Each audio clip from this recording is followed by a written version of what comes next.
আসসালামু আলাইকুম ওয়া রাহমাতুল্লাহি ওয়া বারাকাতুহু। প্রিয় ভিউয়ার্স, আশা করি সবাই ভালো আছেন। মাহে রমজানে সবাইকে আন্তরিক শুভেচ্ছা ও অভিনন্দন জানিয়ে আজকের পর্ব শুরু করছি।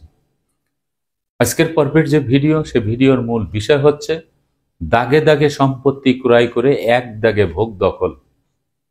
জমি কি টিকবে নাকি টিকবে না, বা দলিল কি টিকবে নাকি টিকবে না, এই সমস্যাটা নিয়ে বিস্তারিতভাবে আলোচনা করব। তাই ভিডিও না টেনে সম্পূর্ণ ভিডিও দেখার জন্য অনুরোধ রইল। আর ভিডিও দেখার পরে যদি ভালো লাগে, মন চায়, তাহলে চ্যানেলটি সাবস্ক্রাইব করে পাশে থাকা বেল বাটনটি অন করে দিয়ে আমাদের সাথেই থাকুন। প্রিয় ভিউয়ার্স, দাগে দাগে সম্পত্তি ক্রয় করেছেন অথবা দাগে দাগে সম্পত্তি পেয়েছেন, দুটোই হতে পারে। উত্তরাধিকার সূত্রে পেয়েছেন সম্পত্তি, বাবা রেখে গেছে সম্পত্তি 10 দাগে, আপনি 10 দাগে সম্পত্তি পেয়েছেন। আবার কেউ সম্পত্তি ক্রয় করেছেন, যে দলিল, সে দলিলের ভিতরে স্পষ্ট করে লেখা আছে আপনি 5টি দাগ থেকে 10% জমি ক্রয় করেছেন, 2% করে সম্পত্তি এক এক দাগ থেকে ক্রয় করেছেন। এই যে দাগে দাগে সম্পত্তি ক্রয় করেছেন বা দাগে দাগে সম্পত্তি পেয়েছেন, কিন্তু আপনি ভোগ দখলে আছেন এক দাগে। এখন এই এক দাগে ভোগ দখলে থাকার কারণে কিছু কিছু ওয়ারিশরা বা যারা এই সম্পত্তির অংশীদার, তারা এসে চাপ সৃষ্টি করতেছে সম্পত্তি ছেড়ে দেওয়ার জন্য, যে এইখানে আপনার সম্পত্তি নেই, এখানে আপনার সম্পত্তি 2%, এই সম্পত্তি ছাড়তে হবে, এখানে তো আমার সম্পত্তি। এই বিষয়টি নিয়ে ভাই ভাইয়ের সাথে, বোন বোনের সাথে, পাড়া প্রতিবেশীর সাথে, ক্রয়কৃত সম্পত্তি হলে দাতার অন্য ওয়ারিশদের সাথে অহরহ সমস্যার সৃষ্টি হচ্ছে। এখন এর যে সমাধান, এই সমাধানটা কিন্তু আমাদের খুঁজে বের করতে হবে। যে দাগে দাগে সম্পত্তি ক্রয় করে এক দাগে ভোগ দখলে থাকলে জমি কি টিকবে কিনা, আবার দলিল করছি সাব রেজিস্ট্রার অফিস থেকে, সে দলিল টিকবে কিনা। আপনার জমি টিকবে, আপনার দলিলও টিকবে। দলিল সাব রেজিস্ট্রার অফিস কর্তৃক বৈধভাবে, সঠিক নিয়মে, আইন মেনে, রীতি মেনে, সার্ভিস চার্জ দিয়ে সাব রেজিস্ট্রারের বৈধ সিল স্বাক্ষর করে রেজিস্ট্রিকৃত দলিল, এই দলিলটি বাতিল হবে না। আর বাতিল হতে হলে বিজ্ঞ আদালত কর্তৃক বাতিল হবে, যদি ওই দলিলে অন্য কারো কোনো সত্য থাকে। তাই এই যে দলিল, এই দলিলে তো কারো সত্য নাই, কারণ প্রত্যেক দাগ থেকে 2% করে সম্পত্তি ক্রয় করা হয়েছে। এই দলিল বাতিলেরও সুযোগ নাই, এই দলিল 100% ঠিক আছে। তবে দলিলে যে সম্পত্তি আছে, 5টি দাগে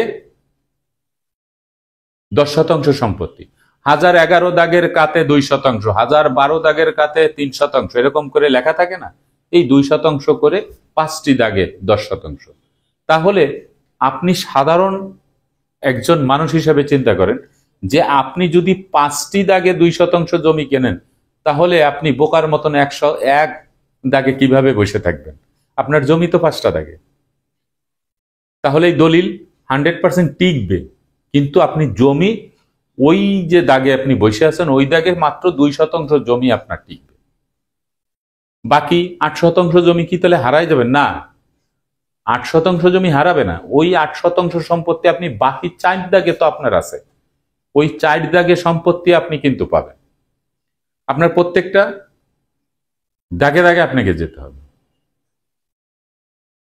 যদি আপনি কি এক দাগ থেকে 10% সম্পত্তি ক্রয় করতেন, তাহলে কিন্তু সমস্যা ছিল না।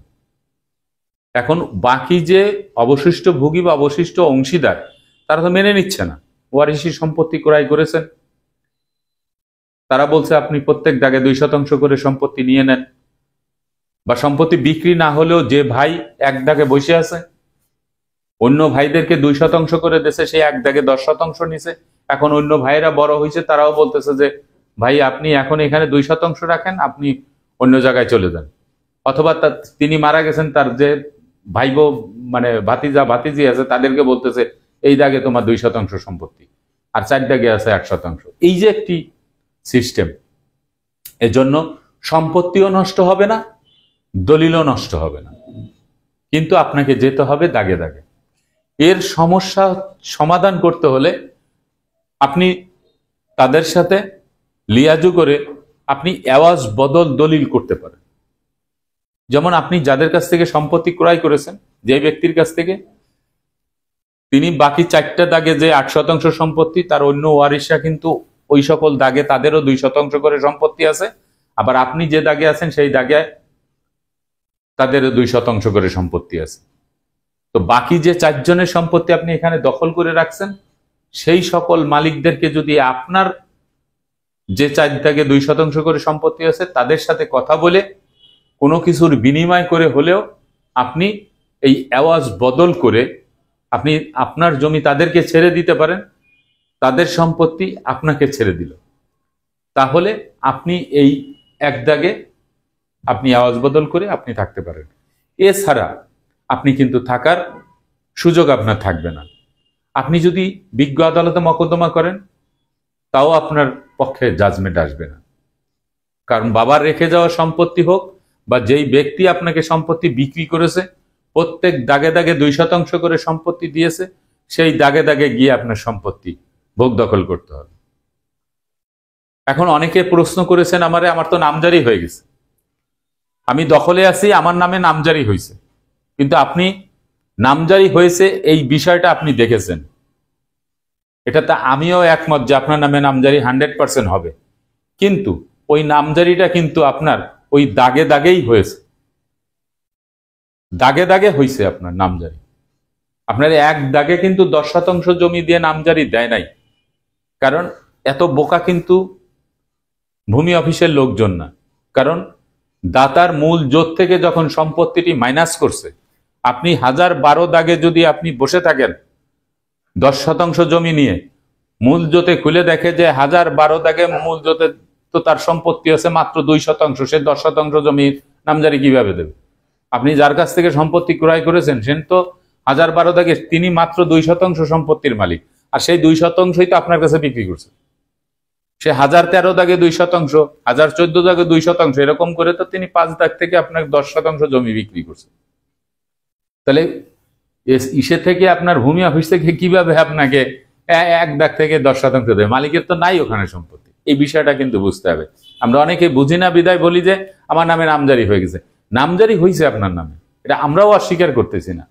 নামজারি যেটা হয়েছে সেটা আপনার প্রত্যেক দাগে দাগে হয়েছে এবং 10% জমির জন্য হয়েছে। আপনি নামজারিটা ভালো করে আপনি পড়ে দেখবেন, এবং নামজারির মধ্যে কিন্তু স্পষ্ট করে লেখাও থাকে যে রেকর্ড সংশোধন করে যে মালিকের কাছ থেকে আপনি সম্পত্তি ক্রয় করেছেন বা পেয়েছেন, তার যে হাল সালের যে রেকর্ডটি ছিল তার নামে, সেই রেকর্ডটিও কথাও লেখা থাকে যে রেকর্ড সংশোধন করে তার নামে নামজারি করে দেওয়া হলো, এবং প্রত্যেক অংশের সম্পত্তি সেখানে লেখা আছে। আপনি একটু যাই ভূমি অফিসে যে খোঁজ নিয়ে দেখবেন। এই সকল ভুলের কারণে আমাদের অনেক বড় ধরনের সমস্যা হয়। তবে দলিলও টিকবে, সম্পত্তিও টিকবে। আজকের যে বিষয়, এতে দলিলও নষ্ট হবে না, সম্পত্তিও নষ্ট হবে না। সম্পত্তি দাগে দাগে যেতে হবে যদি আওয়াজ বদল না করেন, আর দলিল যেটা করা হয়েছে দলিল সঠিক আছে, আপনার দাগে দাগে সম্পত্তি আছে, দলিলও নষ্ট হবে। আশা করি বিষয়টা বুঝতে পেরেছেন। আজকের মতো ভিডিও এখানে শেষ করব। আগামীতে দেখা হবে অন্য কোনো ভিডিও নিয়ে। সে পর্যন্ত সবাই ভালো থাকবেন, সুস্থ থাকবেন, আর আমার জন্য দোয়া করবেন। আল্লাহ হাফেজ।